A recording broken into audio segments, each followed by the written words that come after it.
задоволна сум со оглед на тоа дека воопшто почна со толку каснење и одложување и беше онака како што очекував во суштина. Очекувавте признание на виновност на првото рочиште? Па да, очекував од повеќе, не само еден од обвинувањето. И од специјална подготовка поранешна.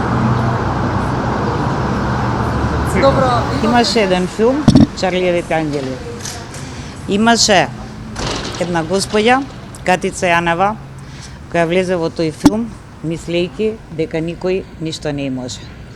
Но влезе во мрежата на само наречената естрадна звезда Бојан Јовановски, познат како Боки 13.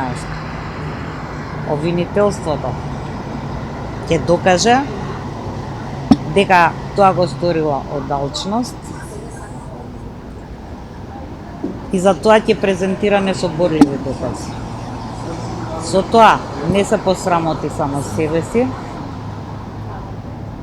и не ја злоупотреби само функцијата специјален јавен обвинител, туку ја предаде до вербата на народ. Јас се познавам со неговата мајка, со која сме генерација и се познавам уште од прво делење со неговата мајка. Јас лично Боки го запознав кога првпат отидов да гостувам на таа телевизија. А во ресторан сум била со него само кога беше прославата на еден ТВ. И толку од нашите седења и дружења по ресторани, сето она што го кажа другото е комплетна невистина. А какви информации сте му обелодени на Бојан Јовановски? Никакви. Бидете сигурни во тоа. Обвинителка Јовановски рече дека од безбедносната камера во неговиот дом вештачењето ќе се покаже каде завршила тачната луѓето. Дали вие ги видите?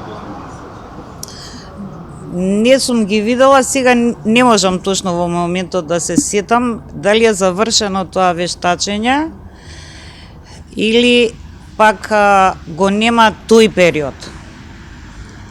Само стварно сега не можам точно да се сетам.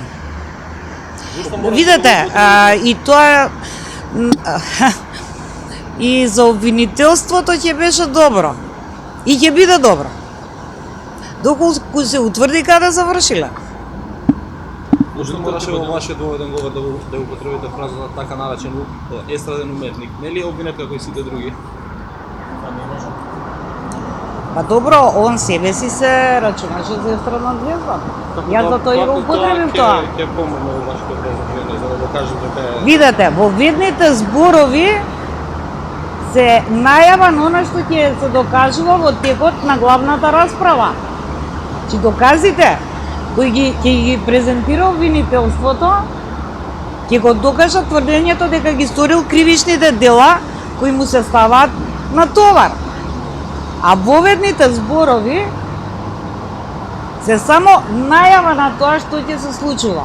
Мислам дека Катица Јанева моментално не е во ситуација на некого да порачува дали се плаши или не. Дали треба да се плаши или не. Обвинителка направивте аналогија со Чарлиевите ангели.